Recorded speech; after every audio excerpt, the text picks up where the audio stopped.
안녕하세요. 이스라엘을 위한 70일의 다니엘서 9장을 함께 살펴보도록 하겠습니다.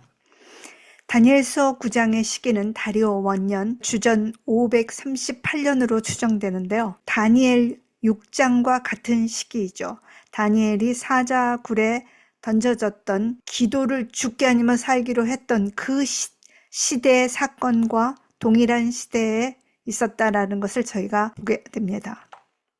9장의 구조를 살펴보면 9장 1절부터 19절까지는 다니엘의 간절한 기도 부분인데 말씀에 의거한 기도, 그리고 백성과 민족을 위한 죄를 자복하고 회개하고, 그리고 예루살렘과 성전의 회복을 위한 간절한 기도가 나옵니다. 이 긴 기도 후에 가브리엘 천사가 와서 이스라엘 민족을 위한 70일이라는 아주 독특한 계시를 주고, 그것은 성전과 예루살렘이 회복되고 또 기름 부으심을 받은 자가 올 것이지만 그 후에 예견된 파멸을 또한 계시를 해주게 됩니다. 다니엘 9장, 그러니까 다리오 왕 원년은 역사적으로 어떤 시대였는지 저희가 살펴보면 대제국, 영원히 망할 것 같지 않았던 바벨론 제국이 놀랍게도 멸망을 하게 됩니다. 그리고 이제 새로운 제국이었던 메디아와 페르시아가 세계 무대로 등장하게 됩니다. 중동 지역을 압도하고 있었던 바벨론의 문화와 관습이 이제는 메디아와 페르시아의 문화와 관습으로 전환이 되면서 새로운 가치, 그리고 새로운 종교의 등장으로 격동의 시기죠. 굉장히 혼란과 격동의 시기입니다. 바벨론에서는 마르둑 신이 국신이었지만 페르시아는 짜라투스트라, 그러니까 조로아스터교가 나오게 되죠. 그런 전혀 다른 신관을 가진 페르시아의 종교, 그리고 고레스는 바벨론의 느부갓네살 왕하고는 전혀 다른 정치와 세계관을 가졌기 때문에 이제 새로운 가치와 새로운 종교의 등장으로 고대 중동 사회는 격동의 시기를 보내고 있었습니다. 이러한 격동의 시기, 그런데다가 하나님께서 말씀을 통해서 이미 예레미야를 통해서 이스라엘 민족을 70년 후에는 회복해서 돌아갈 수 있다라고 약속해 준 그 70년이 또한 맞물려 있어요. 이 격동의 시기에. 그렇기 때문에 이 세계사 역사와 정치 판도를 정확하게 읽고 있었던 다니엘은 지금 이 시기가 굉장히 중요한 시기고, 하나님께서 일어나서 역사하셔서 지구의 축을 움직이셔서 이제 무엇인가를 하실 굉장히 중요한 시기라는 걸 알고 있었어요. 특별히 이스라엘 민족에게 새로운 역사가 시작될 굉장히 중요한 새로운 시발점이 될 만한 시간이라고 바라보고 아주 작심을 하고 금식하며 기도하고 있었던 것을 보게 됩니다. 다니엘의 긴 기도문이 나오는데요. 다니엘의 기도의 특징은 자기의 생각을 기도한 것이 아니라 기도의 근거가 하나님의 말씀에 의지하고 있다는 것입니다. 여호와께서 이와 같이 말씀하시니라. 바벨론에서 70년이 차면 내가 너희를 돌보고 나의 선한 말을 너희에게 성취하여 너희를 이곳으로 돌아오게 하리라. 예레미야서 29장에는 예레미야가 편지를 보낼 때 이제 포로로 끌려가는 사람들에게 포로로 가서 절망하지 말고 상당 기간을 그곳에 포로로 있을 테니까 집도 짓고 결혼도 하고 텃밭도 가꾸고 그 나라의 치정자들을 위해서 기도하면서 시간을 한참 보내야 한다. 그런데 그게 또 끝이 아니다. 70년이 지나면 반드시 회복하게 할 것이다 라고 하셨는데 이제 그 약속된 70년이 거의 다 임했다는 거죠. 68년, 69년째 되고 있죠. 그래서 다니엘은 가슴이 뛰게 되는 거예요. 이 격동의 시간에 하나님께서 이스라엘 민족을 위하여 하나님이 무엇인가 지금 일을 하셔서 제국들이 한 제국이 멸망하고 새로운 제국이 나고 이 틈에 하나님은 우리 민족을 해방시키기 위해서 무엇인가 하실 때 우리는 무엇을 해야 하나 꼭 금식하고 결단하고 기도하고 있었던 거죠. 그런데 70년 후에 온다고 돌아온다라고 얘기를 했는데 이 70년 후라는 것이 어떤 의미인지 레위기는 이렇게 해석을 하고 있습니다. 레위기 26장은 하나님의 율법을 지킬 때 그리고 하나님의 율법을 어길 때 어떠한 결과가 오게 될지를 얘기를 하고 있죠. 만약에 하나님의 백성이 하나님과 언약한 백성이 하나님의 말씀하신 모든 규례를 잘 지킬 때 하나님은 그들의 하나님이 되어 그 언약에 따라 그들을 잘 지킬 것이지만 만약에 하나님의 법도를 싫어하고 하나님의 규례를 멸시하면 하나님께서 그들을 이제 포로로 끌고 가게 어딘가 먼 곳으로 끌고 갈 것이죠. 그래서 이스라엘의 땅은 에레츠 이스라엘은 황폐해져서 안식을 누릴 것이라고 합니다. 안식년이 77년인데 그것을 10번 충족수죠. 10번의 안식년을 10번이 되도록 그 땅이 사람들이 안식년의 규례를 지키지도 않았고 희년의 법에 따라 노예들을 해방하고 기업을 돌려주고 그리고 빚을 탕감해주고 그런 것을 탐욕 때문에 하지 않았을 것이에요. 그리고 안식년에는 농사 짓지 않아야 되고 안식년에 난 모든 생산물은 주인이 갖는 게 아니라 그 땅에 가난한 고아와 과부가 마음 편안하게 그 땅에 있는 모든 소산물을 먹도록 한 하나님의 안식년과 희년의 법들이 지키지 않았고 다른 규례들도 하나님의 명령대로 지키지 않고 탐심대로 살았을 것이에요.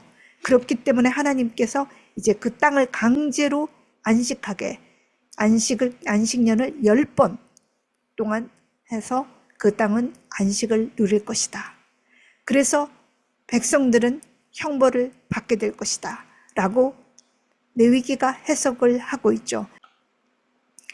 그래서 다니엘은 이제 이 말씀에 근거하여 그런데 하나님께서 우리가 언약을 지킬지 않을 때 70년 동안 우리를 황폐시키지만 70년이 지나면 돌아간다고 했으니 하나님의 약속에 의지하여 하나님의 이름을 부릅니다.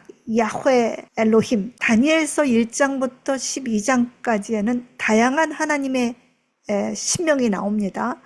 엘로힘이라는 말도 나오고 조상들의 하나님, 크고 높으신 하나님, 전능하신 엘샤이다며 여러 가지 명칭이 나오지만 9장에 처음으로 야훼라는 이름이 나옵니다. 여호와라는 신명이 처음으로 나와요. 여호와는 오직 이스라엘과 언약하신 하나님, 역사 속에 오셔서 이스라엘을 찾아오셔서 그들을 선민으로 삼으셔서 그들과 언약을 맺으시고 그들과 함께 가시는 그 약속하신 여호와 하나님이기 때문에 아람어로 쓰는 일반적인 여러 민족의 하나님의 엘샤다이, 전능하시고 높으신 하나님, 크신 하나님, 이런 다양한 다른 하나님의 용어는 아람어 파트에는 여러 군데 나오지만 야훼 엘로힘, 이 얘기는 9장에 처음으로 나오죠. 그래서 드디어 이스라엘의 성전의 회복, 이스라엘의 회복을 얘기할 때 이제 다니엘은 언약의 하나님 여호와라는 이름을 부르게 됩니다. 그래서 다니엘의 하나님은 누구셨냐? 이스라엘과 언약을 맺으셨는데 우리는 그 언약을 신실하지 못해서 파괴했지만 하나님은 그 언약에 신실하신 분이고 그 언약에 따라 인자와 긍휼을 우리에게 베푸시며 우리를 용서하시는 하나님이다라고 하나님을 부르고 있습니다. 예레미야서 29장과 레위기 26장이 다니엘 기도의 전체의 밑그림이라고 할 수 있는데 레위기 26장 44절에는 이렇게 기록되어 있습니다. 그들이라는 건 이스라엘이죠. 이스라엘이 이제 포로로 끌려가서 원수의 땅에 있을 때 그럴 때도 내가 너희들을 버리지 아니하고 미워하지 아니하고 아주 없애버리지는 아니하고 너희들과 맺은 나의 언약도 패하지 않겠다. 왜냐하면 나는 너희와 언약을 맺은 여호와 하나님이기 때문이다. 비록 이스라엘이 내 계명을 지키지 않고 나를 싫어하고 내 성전을 더럽히고 내 언약을 파하고 우상 숭배에 빠져서 범죄했을지라도 나는 너희와 맺은 내 언약을 절대 패하지 않고 나는 너희와 언약을 맺은 여호와 하나님이다. 나는 이 말씀에 근거하여 용서하시는 하나님, 인자와 긍휼을 백성에게 베푸시고 비록 우리는 언약을 깼지만 그 언약에 끝까지 신실하신 여호와 하나님께 간절히 기도하게 됩니다. 다니엘의 간절한 회개와 자복이 있죠. 예레미야서에 보면 그 죄의 4종 세트가 나옵니다. 범죄와 패역하고 행악하고 하나님께 반역한 이스라엘의 4가지 죄. 이 죄를 다시 한번 자복을 합니다. 하나님의 법도와 규례를 거역했고 하나님의 말씀을 선지자를 통해서 계속 전해주셨지만 이스라엘이 끝끝내 거절했던 죄를 자복합니다.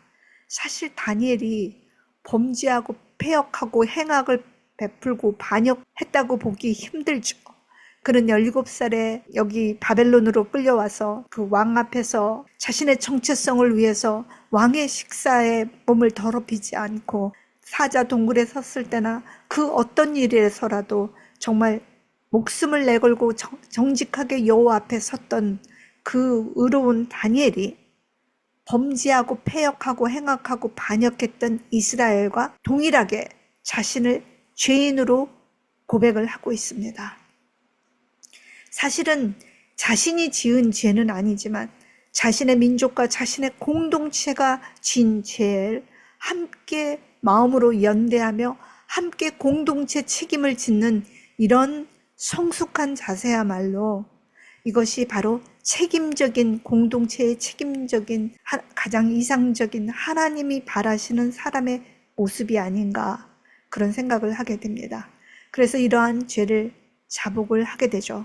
이러한 회개의 자복은 역시 레위기 26장에서 40절에서 42절까지 기록된 말씀에 의하면 이스라엘이 나를 거스른 잘못으로 죄악과 자신의 죄악과 조상의 죄를 자복하고 이스라엘이 하나님께 거역했기 때문에 하나님도 그들을 거역해서 포로가 돼서 원수 땅으로 끌고 가게 됐었기 때문에 우리가 범죄해서 이러한 결과가 나왔다라는 것을 바로 깨닫고 그래서 할례 받지 못했던 저희의 악한 마음이 하나님 앞에 겸손해져서 자신의 죄악으로 인해서 형벌을 마땅히 받아야 할 일이다 라고 받아들이면 하나님께서 아브라함과 야곱과 이삭과 언약한 그 언약을 기억하시고 그 이스라엘, 에레치 이스라엘의 그 땅을 내가 기억하리라 라고 얘기를 하십니다. 그러니까 하나님께서 언약을 기억하기 전에 이스라엘은 스스로 개인들의 죄악과 민족의 죄악과 조상의 죄를 모두 자복하고 지금 이렇게 일어난 일들은 하나님이 힘이 없고 하나님이 우리를 버려서 하나님이 신실 안 해서가 아니라 우리들의 죄로 인해서 이러한 포로라는 고통이 일어났음을 자각하고 받아들이고 그래서 우리의 모든 형벌의 결과를 기쁘게 받아들이고 겸손한 마음으로 하나님께 서서 자복하면 그때 하나님께서 언약을 기억하고 그 땅을 기억하시겠다라고 얘기하는데 하나님이 기억한다라는 것은 내가 깜빡 잊어버렸는데 생각이 났네 이런 기억이 아니죠. 150일간의 아주 무서운 홍수 속에 떠다니는 노아의 방주를 하나님께서 노아와 그 짐승들을 기억하셨다라고 창세기 8장 1절에 나와 있는데 그 기억 다음엔 바로 바람을 불어서 이제 마르게 하죠. 그래서 하나님이 무엇을 기억했다라는 것은 그냥 I'm just thinking이 아니라 기억했기 때문에 하나님께서 일어나셔서 역사하시겠다라는 것을 의미하십니다. 그렇게 우리가 죄를 스스로 깨닫고 이 죄에 대한 결과를 우리가 받아들이고 하나님께 납작 엎드리게 될 때 정말 하나님께서는 다시 우리를 회복하시기 위해 우리를 위해서 일하시겠다고 약속하신 겁니다. 그 약속에 의지하여 다니엘이 이제 간절히 자신의 죄를 회개하고 자복하게 되는 거죠. 이러한 다니엘의 금식하며 간절히 드리는 기도의 시기가 바로 놀랍게도 다니엘 6장의 사자굴에 던져졌던 그 시기이죠. 그래서 우리는 다니엘 6장을 다니엘 9장과 함께 연동해서 읽을 때 왜 이렇게 다니엘이 창문을 열고 기도를 하면 사자굴에 들어가는지 알면서도 그가 창문을 닫는다라든지 기도를 중단한다든지 아무도 없는 골방에서 기도하지 않고 여전히 죽으면 죽으리라 하고 창문을 예루살렘을 향하여 민족과 성전의 회복을 위하여 하나님께 간절히 기도를 했는지, 그가 80이 넘은 연로한 나이에 자신의 생명보다 이 민족과 하나님의 성전의 회복을 위하여 정말 목숨을 내걸고 간절히 기도했다는 것을 보게 됩니다. 이 사건으로 인해서 다니엘 6장의 사자 동굴에 빠져있는 다니엘의 사건을 있었다라는 것을 저희가 이제 이해하게 됩니다. 가브리엘 천사가 이스라엘을 위한 70일회를 설명해 줍니다. 이스라엘을 위한 70일회라는 것은 이스라엘 민족의 회복과 성전의 회복과 중요한 시간의 그 기간들을 얘기를 하는데요. 70이 7번 있는 것이 70일회인데요. 토탈 주어진 기간은 490년인데요. 3개의 덩치로 나눠져 있습니다. 시간이 3개의 단위로 나눠져 있는데 첫 번째 단위가 7일회, 두 번째가 62일회, 그리고 세 번째가 한일회, 이렇게 세 덩어리로 나누어져 있다는 것을 보게 됩니다. 첫 번째 덩어리는 7일회입니다. 7일회는 77은 49년, 그러니까 49년 안에 예루살렘 성이 중건되고 광장과 거리가 완공될 것이다. 그리고 두 번째 덩어리에는 62일회가 나오는데 이 62일회는 62일에만 무슨 의미가 있는 게 아니고 7일의 다음에 62일회가 오면, 그러니까 토탈 69일회죠. 69일회 후에 허물과 죄가 용서되고 영원한 의가 나타나며 지금껏 주어졌던 모든 환상과 예언이 성취되고 기름 부은 자가 나타날 것이다. 이거 굉장히 충격적인 거죠. 모든 허물과 죄가 용서가 된다. 허물과 죄가 용서되는 것은 오직 성전에서만 일어나는 일이니까 이 성소 봉사가 완성이 된다라는 얘기죠.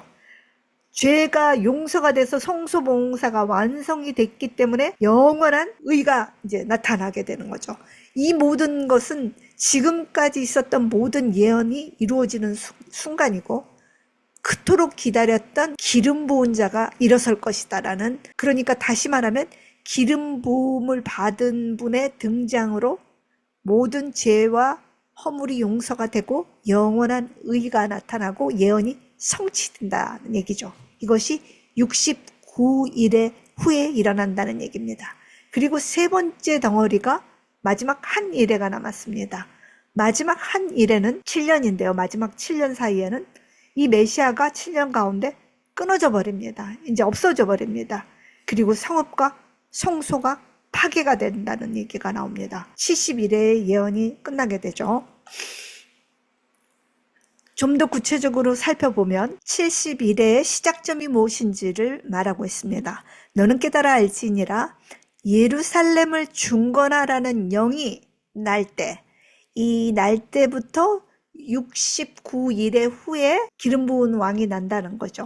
그리고 처음 7일에는 성이 중건되고 후에 62일의 후에 기름 부은 자가 일어나니까 결국 70일의 시작점은 예루살렘 중건령이라는 것을 우리가 알게 됩니다. 예루살렘 중건령은 4번 있었는데 고레스 원년의 중건령은 성전 중건령이죠. 그런데 그 성전이 중단돼 버리죠. 중단됐기 때문에 다리오 왕 때 다시 한번 이제 백성들이 열심히 얘기해가지고 그래 다시 줘도 좋다. 라고 다리오 왕이 성전 재건령을 해서 516년에 성전이 완성되죠. 두 개의 고레스와 다리오 왕은 성전의 중건령입니다. 아닥사스 왕 7년에는 에스라가 돌아와서 예루살렘을 회복하는 율법과 재판을 회복하고 민족의 정신세계를 회복하는 일들이 벌어지고, 아닥사스 왕 20년에는 성벽과 성읍을 회복하는 일이 있죠. 언어적으로 보면은 아닥사스 왕 20년이 조금 더 적절해 보이지만, 이 아닥사스 왕 20년으로 하면 그 마지막 7주기가 잘 맞지가 않아요. 그래서 아닥사스 왕 7년으로 할 때 가장 490년 전체가 잘 그 예언과 맞아 들어가기 때문에 저희는 아닥사스 왕 7년, 주전 457년으로 계산을 하게 됩니다. 자, 이 계산법에 의하면 주전 457년 중건령의 아닥사스 7년의 중건령이 난 후로부터 49년 동안, 49년이 되면 408년이 되죠. 이때 예루살렘 성전이 건설되고 예루살렘 성읍도 건설되죠. 444년 느헤미야가 와서 성벽까지 다 완성을 해서 예루살렘이 완전하게 이제 재건이 됩니다. 69주 후면 AD 27년이 됩니다. AD 27년에 예수께서 드디어 사역을 시작하시죠. 거기에서 이제 69주까지가 끝났어요.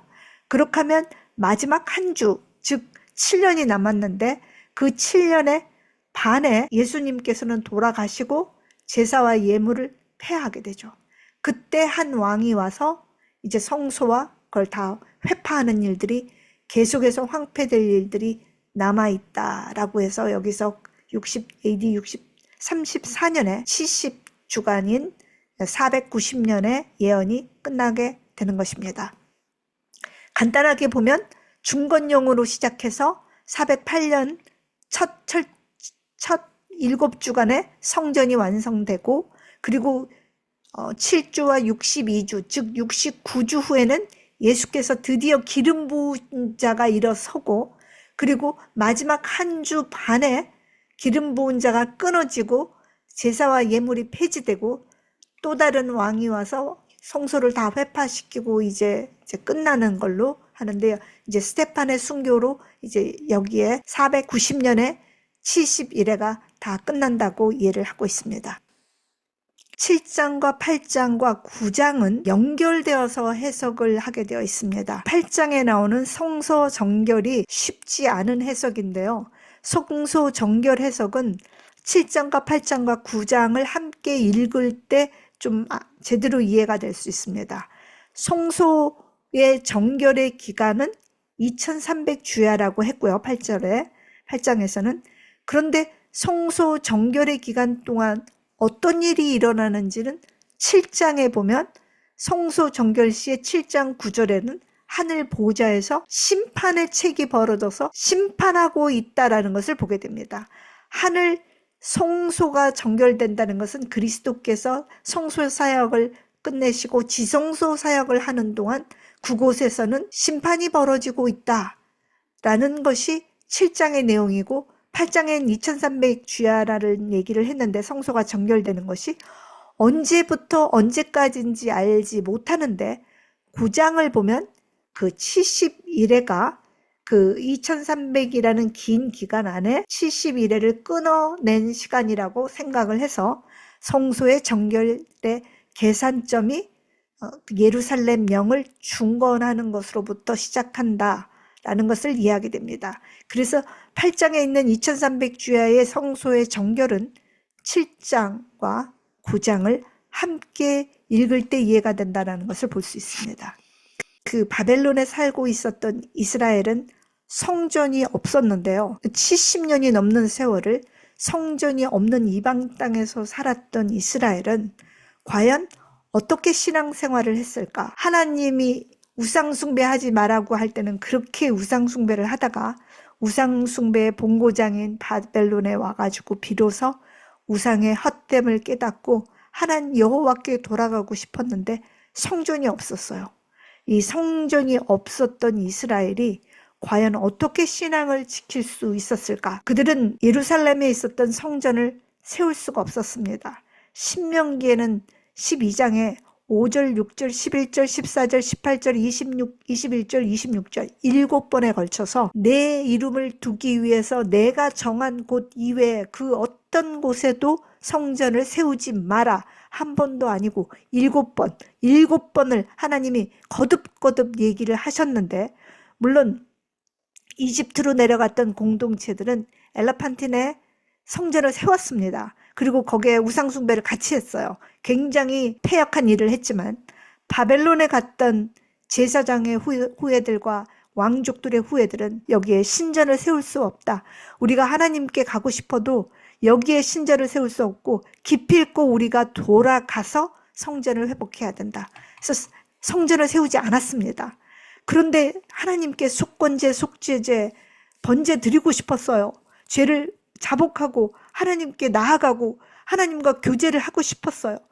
그래서 랍비들이 가르쳤죠. 제사를 대신하는 것은 마음을 진심을 다하는 회개의 기도이다. 간절한 마음으로 하나님께 드리는 그 기도를 하나님이 속죄제로, 속건제로, 번제로 받으신다.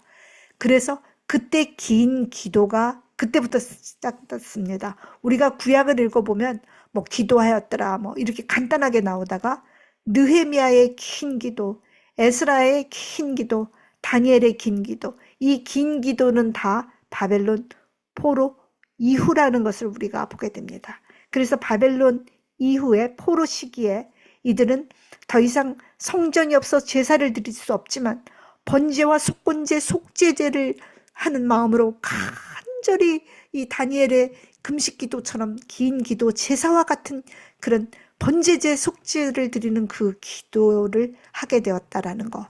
그리고 성전에서 여호와와 교제하고 싶은데 교제하지 못하기 때문에 성전을 지을 수는 없지만 세나고그를 바로 바벨론에 세우게 됩니다.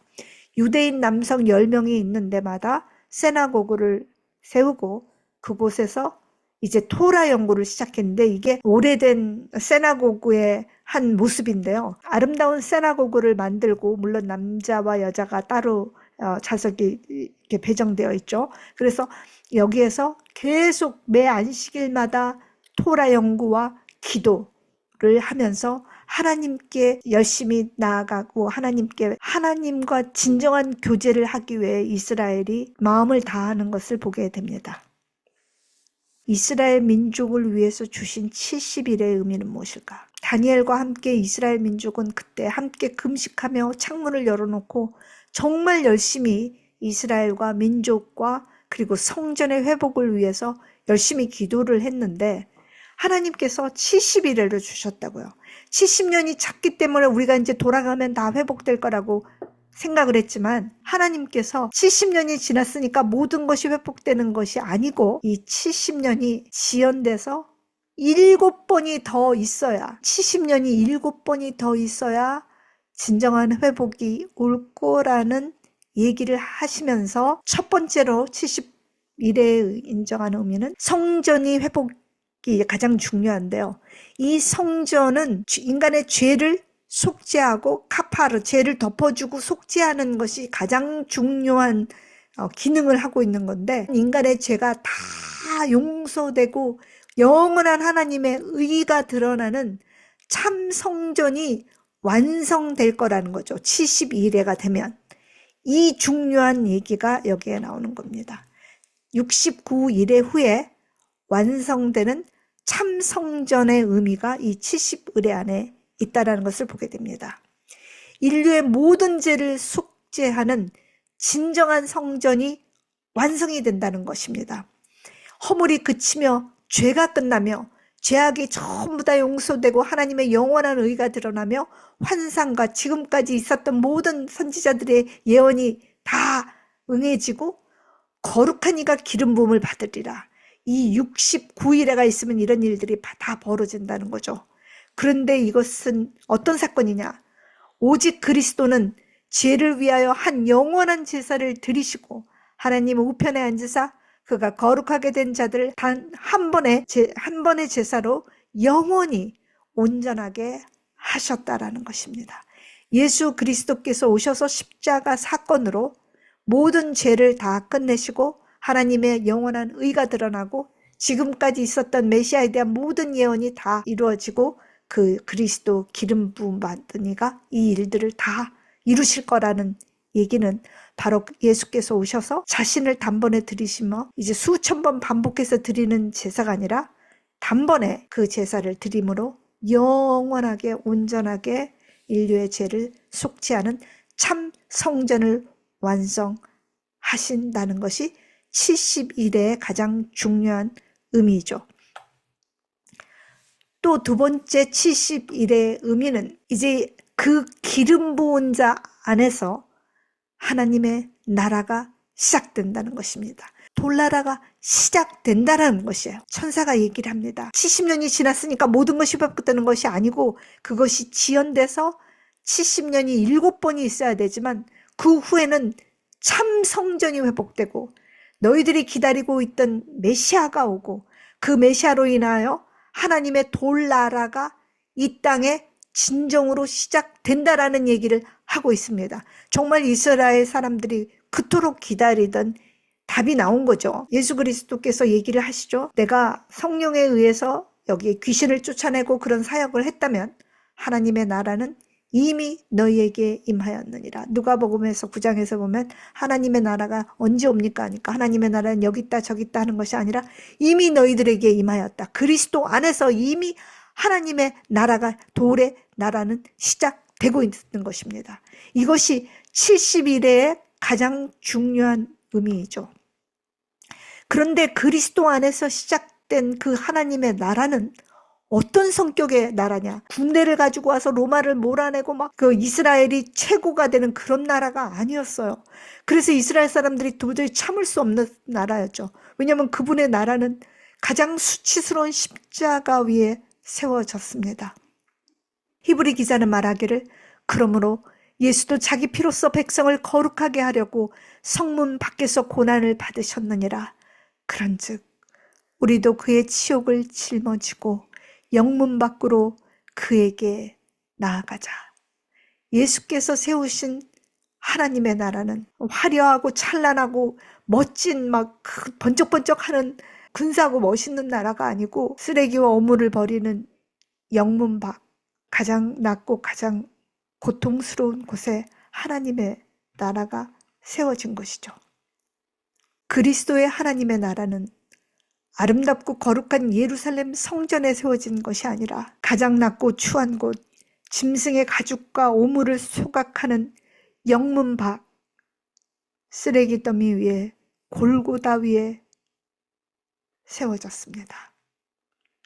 가장 낮은 곳으로 임하신 주님, 그리고 그 주님이 가신 길을 주님의 성도들이라면 마땅히 그분의 걸음을 따라가야 되지 않을까요? 그 70일에는 이미 역사 속에 이루어졌고 그래서 돌의 나라는 이미 예수 그리스도 가운데 시작이 되었습니다. 그리고 그리스도를 통해서 우리의 죄는 완전하게 속죄되고 온전하게 그토록 바랬던 다니엘이 바랬던 성전의 진정한 의미는 이미 성취가 되었습니다. 그런데 그 예수로 인하여 시작된 하나님의 나라는 가장 낮은 곳으로 시작되었고 그 낮은 곳으로 가시는 그 주님이 우리도 그 길로 오라고 초청하고 계십니다.